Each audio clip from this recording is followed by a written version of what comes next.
आज चाहिँ गोरु गोठालो साथीहरू नमस्कार। यस्तै छ यी के गर्नु, गोरु गोठालो भयो बस गोरु कुदेर हुँदैन।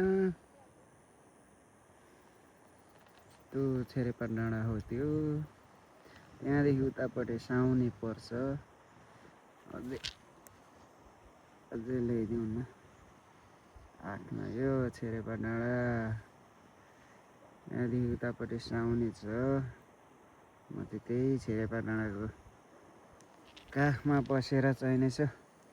गोरु गोठालो गरिँदैछ है, गोरुहरू कुदेर भएको छैन। अब छेरेपा डाँडाको शीतलता ताप्दै भनौँ न, शीतलता ताप्दै नै गोरु गोठालो गरिएको छ। सिममा यसरी फाँडिएको छ उँधोतिर, यो सबै जङ्गल थियो फाँडेर अहिले अलिक राम्रो बनाइयो भनौँ न। अब यतातिर चाहिँ यस्तो चाहिँ बिरुवाहरू रोपिँदै हुर्काइँदैछ, रोपेर हुर्काउँदैछौँ। यता हुर्किसकेको बिरुवाहरू यस्तोहरू छन्, कोही काटेर यस्तो बनाइएको छ खतरा छ। यहाँ माथि जोड्ने भनेको अब यो मुना पलाएपछि जोड्नु भनेको त्यही के हुन्छ। यो जोडेकै हो, यस्तो छ ऊ त्यो माथि जोडेको हो। हामी तपाईँ मलको थुप्रो लगाएको छ, खनखान गर्न बाँकी नै छ। अब यता आउँभो चाहिँ यो यतातिर घुमेर चाहिँ मेरो डी है। टोइलेटको बन्दोबस्त छ तर टोइलेट बारिसकेको छैन, यस्तै छ। यतादेखि लिएर अब यो पारिको गाउँ चाहिँ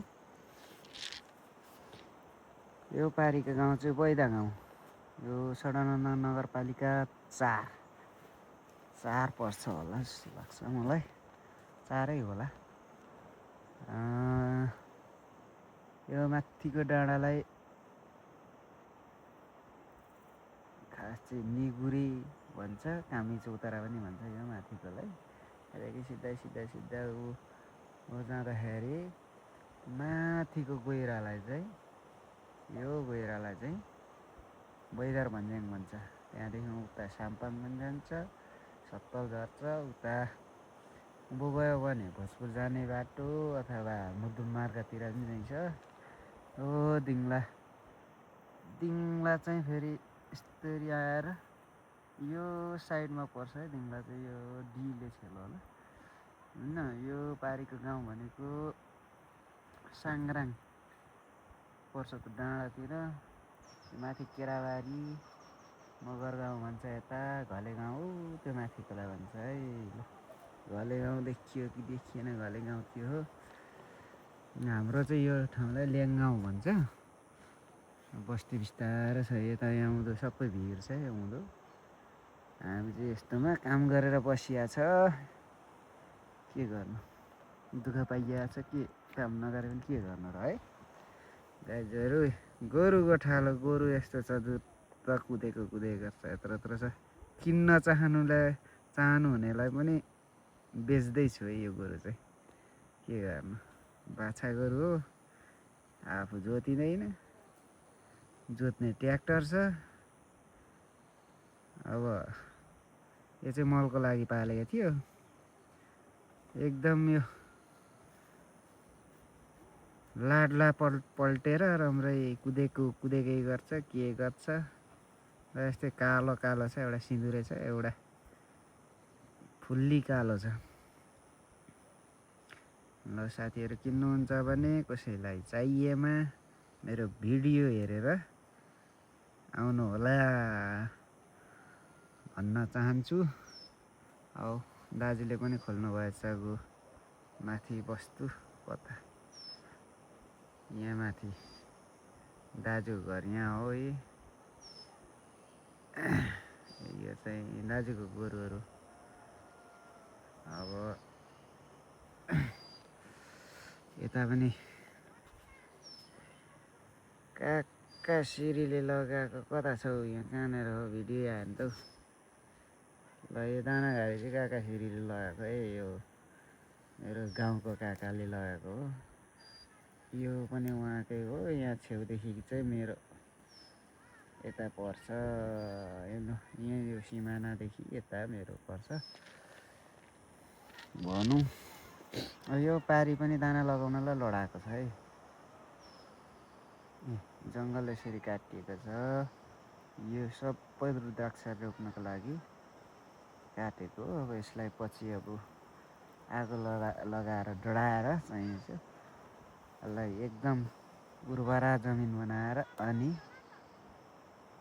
चाहिँ दानाको बिरुवाहरू रोपिन्छ यो चाहिँ तलैसम्म फाँडेको छ तर यहाँदेखि चाहिँ आधा मात्र देखिँदो रहेछ आधा पनि कमी थोरै भाग देखिँदो रहेछ यो सबै रुद्राक्षको लागि हो त्यहाँदेखि म धान खेती यस्तो राम्रो छ हेर गराहरू चाहिँ धेरै खतरा छ नि यो खेत यसरी चाहिँ गरेकै छैन त्यहाँनिर होइन त्यहाँदेखि म गएपछि चाहिँ मेरो मामालीको खेती यस्तो छ है त्यहाँ मासतिर दिङ्ला जाने बाटो छ मेरो मामाली घर चाहिँ यहाँ छेलियो है छेलिएको रहेछ यहाँदेखि नदेखिँदो रहेछ बरको रुख मुनि छ माथिको बरको रुख मुनि उतापट्टि छ